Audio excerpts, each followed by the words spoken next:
The signs were everywhere, but now it's official. We are in a recession. The research group that makes that determination made it today and said the recession actually started a year ago.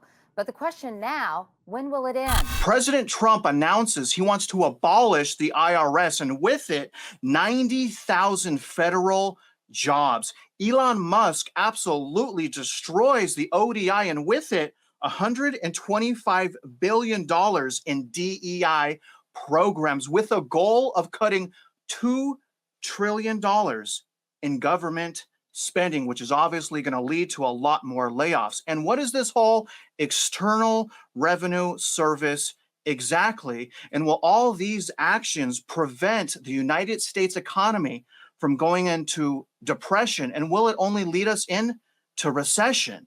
And do these kids of today, these young adults, even know what a recession is? Stay tuned today, because those are all things that we are going to talk about. And Mitch Vexler, how are you? And can I get your reaction on that opening clip and how the media was 1 year late on reporting to the public that they were in recession, apparently according to them, because the government just changed the date? I'm good. I was just reading some information on how large the IRS tax law is, and you kind of want to run your head through the nearest wall. But with all that said, with regard to your clip, it just proves the point that the press is completely useless. All they're there, even back then, like that clip has got to be 14, 15 years old. But even then, they didn't know what the hell they were talking about, right? They paint a narrative, and that's the problem. They always want to say a narrative, but here's the bigger problem. Because they're spinning a narrative, how many billions did they cost people who were listening to them instead of telling the truth? And that's part of the fraud in the system. Well said, Mitch. Now let's go into what's going on with Elon Musk and DOGE. DOGE eyes suggestions to slash federal DEI programs. Fresh report. Now, Tesla and SpaceX CEO Elon Musk and tech entrepreneur Vivek newly created department, DOGE, which again is the Department of Government Efficiency, is eyeing a proposal that would slash federal diversity and inclusion programs, according to a new report. DOGE is tasked with eliminating government spending, waste, streamlining efficiency and operations, and is expected to influence White House policy on budget matters. The proposal, circulated among advisors, is a 12-page report from the Wisconsin Institute of Law and Liberty, a conservative and libertarian nonprofit organization, the Washington Post reports. Specifically, the document claims that there is more than $120 billion annually spent on diversity, equity, and inclusion incentives like the Agricultural Department grants and loans for the minority farmers and ranchers the organization claims are unconstitutional, although it's unlikely that the entirety of those funds will face complete elimination. Sources told the Post that these diversity efforts will likely face cuts to free up spending. DOGE advisors have viewed the document, and it is making its rounds through the committee. Musk is expected to occupy space in the Einstein Executive Office building, which is directly beside the West Wing, where the majority of office space for White House staffers exists. While Musk and transition officials have discussed the nature of the billionaire's access to Trump post-inauguration, solidified plans are pending, according to the Times, which noted that special passes are usually required in order to freely visit the West Wing. DOGE is not part of the federal government, but the committee is expected to suggest executive orders for the Trump administration and partner with the Office of Management and Budget on new initiatives. Although DOGE seeks to slash $2 trillion from federal government budget through cuts to spending, government programs, and the federal workforce. Here's some of the DEI programs they plan on getting rid of. Now, this is pretty shocking, Mitch. FBI Nukes DEI office. Trump demands all records to be preserved. To me, that's the signs and actions of guilty parties. So maybe this is a great idea. Let me read a couple things. The FBI has shuttered its Office of Diversity and Inclusion.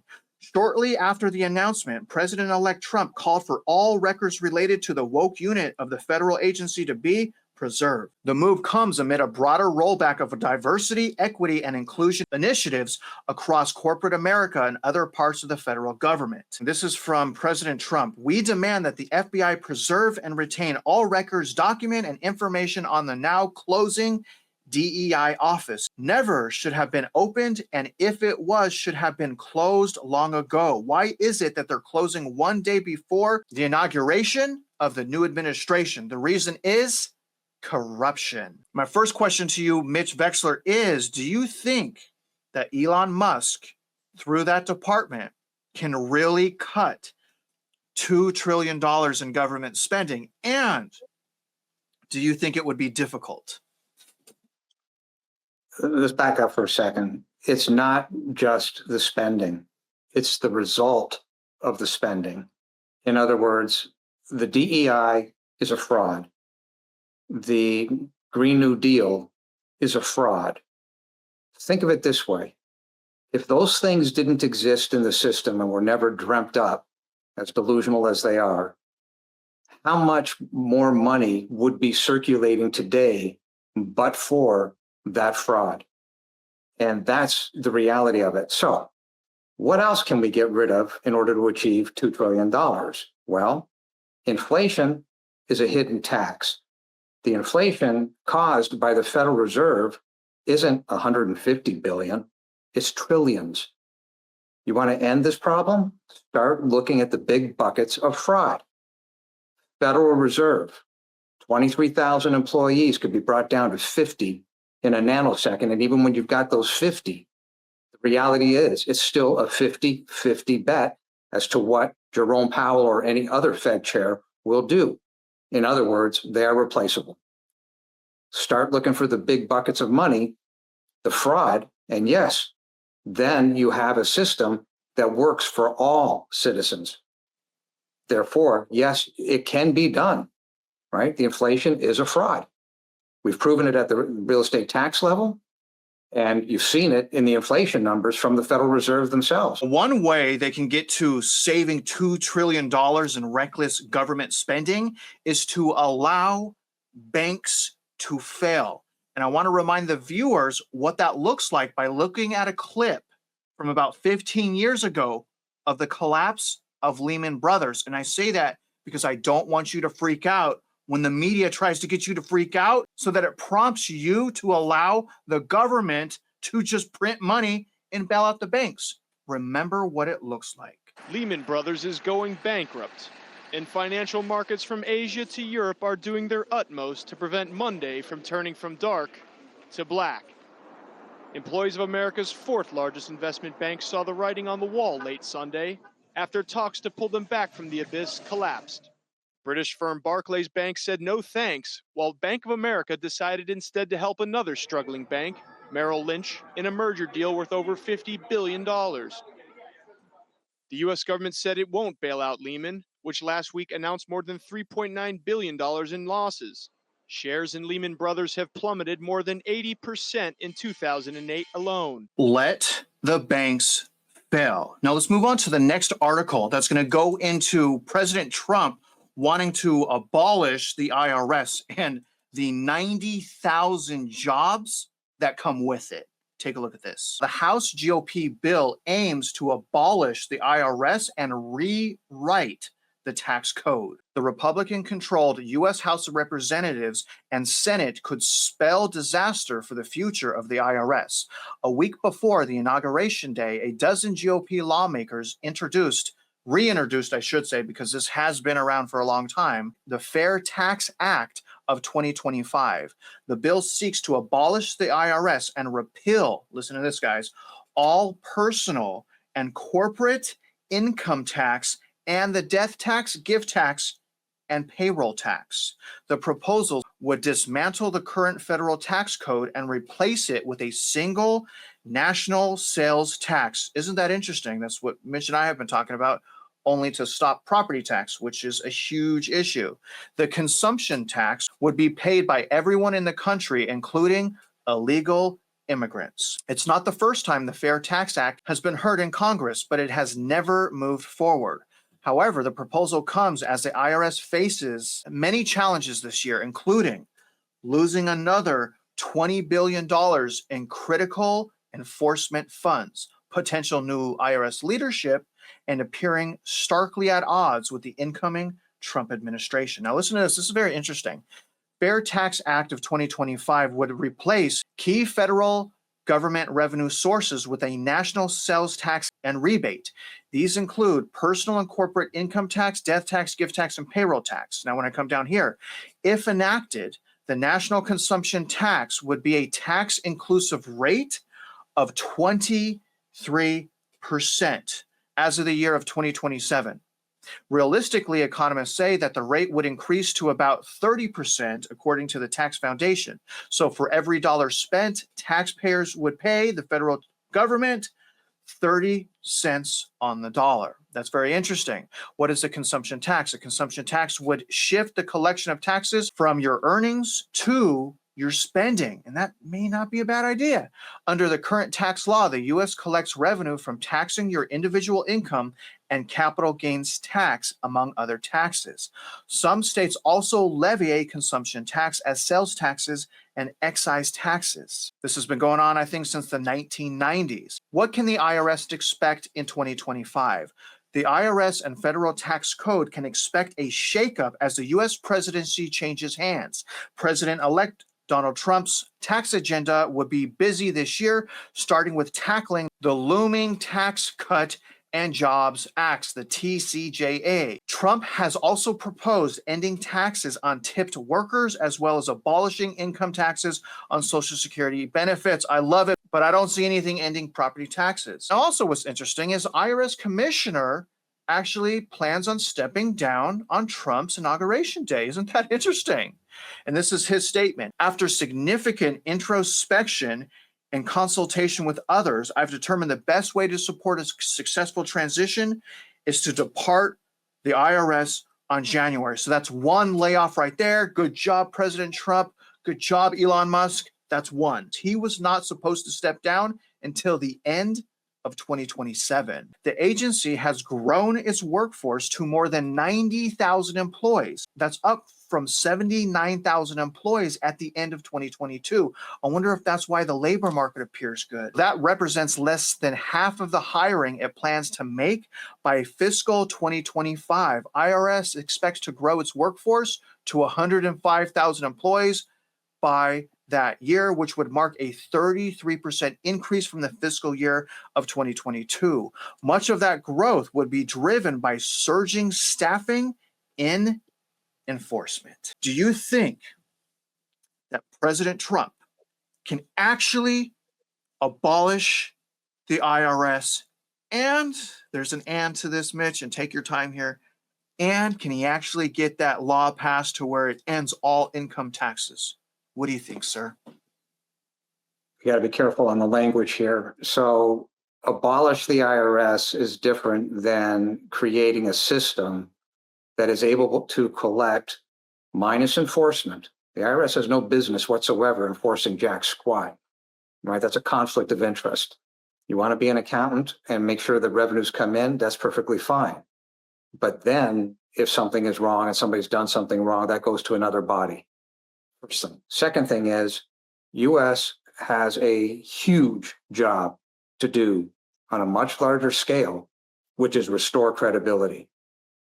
You can't tell somebody around the globe to get their act together when in fact you don't have your act together. Part of the problem are the collections. So on the federal side, which is the IRS side as compared to the local real estate taxing entity side that we're talking about, can the collections continue? Because taxes must be paid, right? In order for a society to function without chaos, taxes have to be paid. Reasonable taxes and fair taxes have to be paid. But we go right back to the idea of fraud. So if you eliminate the fraud that is created in the system, and this goes on both sides of the table, both from the federal side, be it the IRS, and the local side for those tax cheats, and you eliminate, let's say, 70,000 pieces of paper legislation on IRS tax code, and you get it down to 20 or 30, where everybody is on the same playing field, Now we've got credibility, now we've got income, and now we've got the fraud out of the system. Stay focused on the fraud and restore the credibility, and that is what needs to be done. That is well said, but not everyone is you, Mitch Vexler, unfortunately, right? Do you think, though, maybe he doesn't eliminate it, the IRS, you've suggested how to fix the situation, but is Trump the man that's going to do it? Let me ask you this, is he going to make like different permanent changes, something that we've never seen before as a country? Is Trump the man to do it? Yes. So what will happen? He's negotiating, right? So he's going to say, I'm going to shut you down, even if he slices it by half and gets a third of the current regulations gone. Okay, we're negotiating. We're headed in the right direction. Is it enough? No. Is he on the right track? Absolutely. We've seen locally the fraud in the system. We've documented it. It's irrefutable. It's on our website. Well, if we've got it, they've got it. And by the way, on that exact same line, with regard to the guy who wants to retire at the IRS, President Trump, you may want to send him a preservation of records letter, and you may want to understand what the word clawback is. This guy got paid a lot of money, and you're going to find problems. You're going to find all sorts of stuff. I wonder what they're hiding. Mitch, and I wonder why it's so hard for us to audit government employees. And one thing I'd like to add, as far as DOGE and as far as government regulation, I think one thing that is a must, like it non-negotiable, is overwhelming transparency. I literally think that we should have cameras inside their office and aimed at their computers. They have nothing to worry about if they're honest. That's the thing. If you're honest, here's all my stuff. Take a look. So note the balance sheets, right?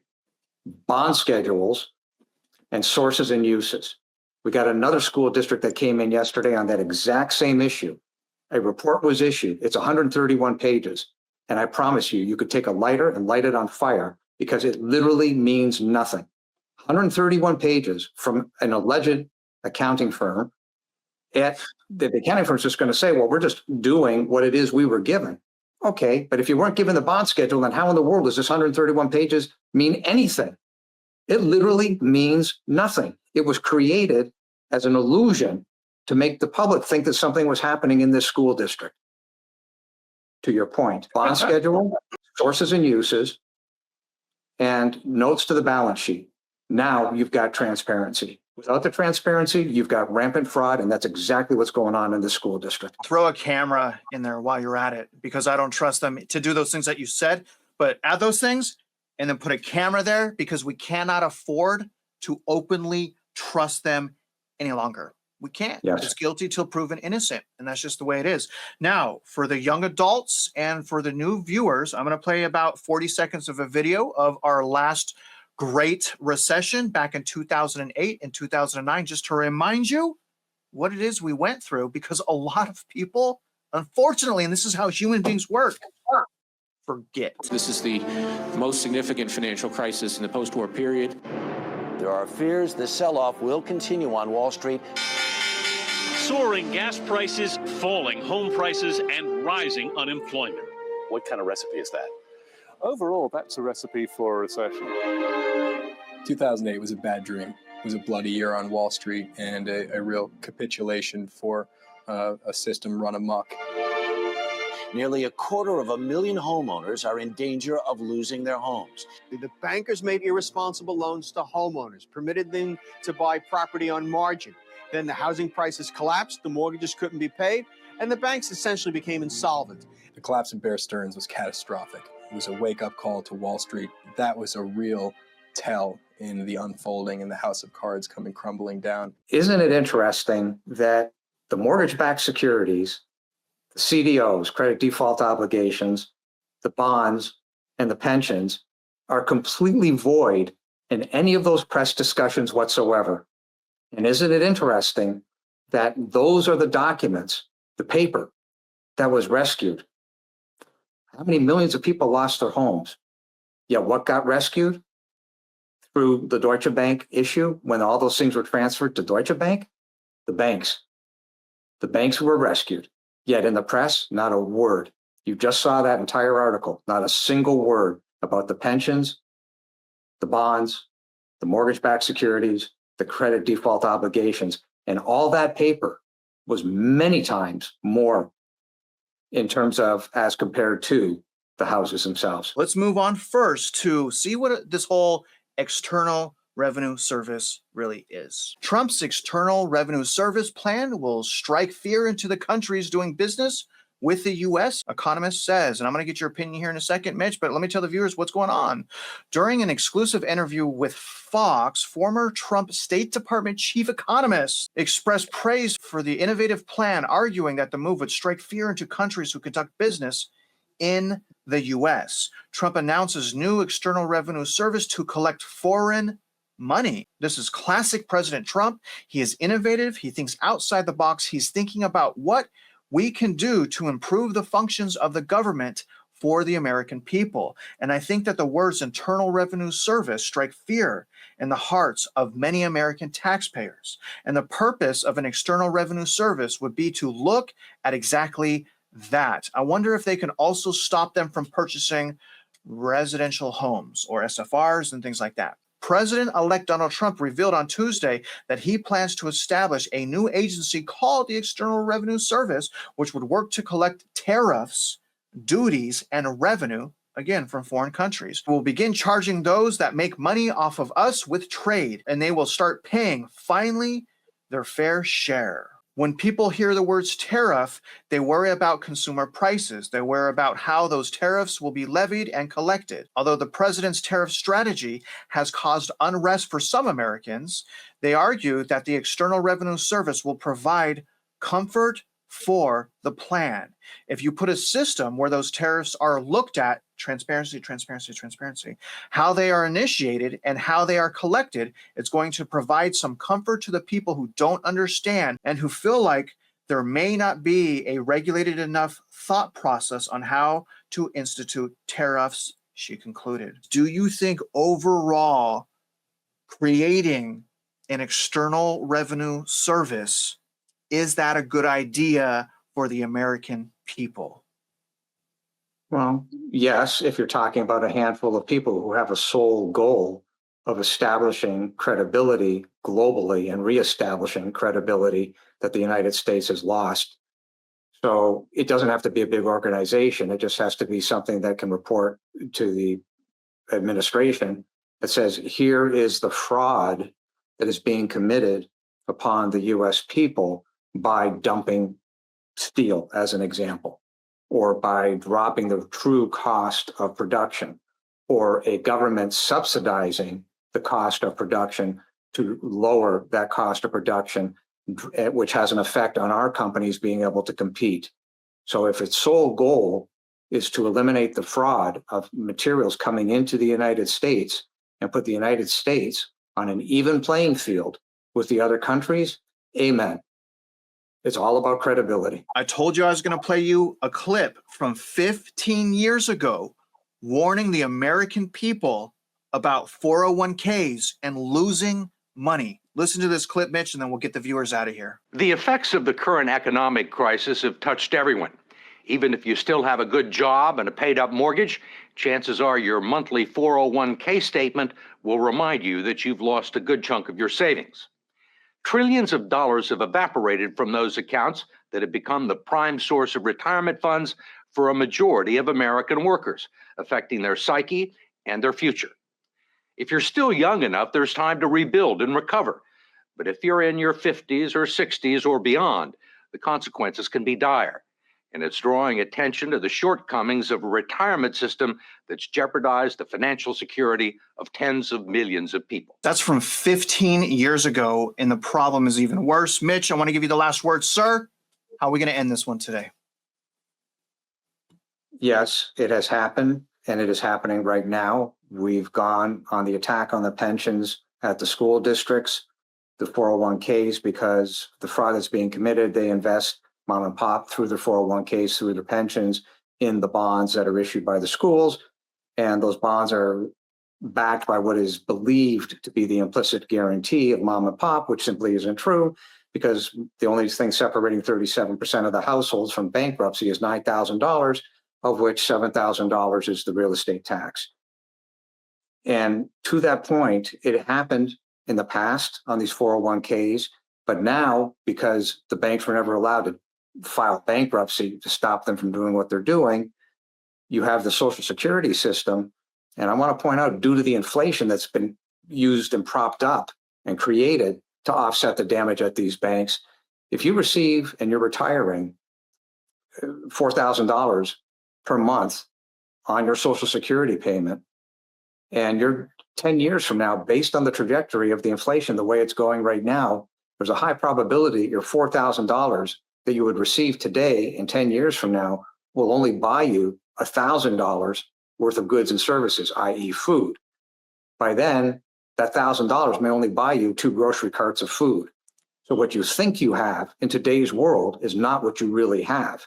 Inflation, which is a direct result of the federal government, Federal Reserve, printing money, causes inflation, is a hidden tax. That is what that article, I think that was on 60 Minutes, could not stipulate. They couldn't say it because they didn't understand it. Now, the fraud and the inflation is completely laid bare. So the way to look at this is credibility. We've used that word a couple times here in this video. Credibility is everything. You don't have credibility, fraud runs rampant. When I boil down what you're saying is vote wisely. Now, other than that, guys, we appreciate you following along. Don't forget, go to the video's description, step 1 and step 2, sign the petition and start learning at the Real Estate Mindset Empowerment Center. Now, other than that, guys, if you're out there investing in real estate, you guys already know, we wish you luck and we hope you win.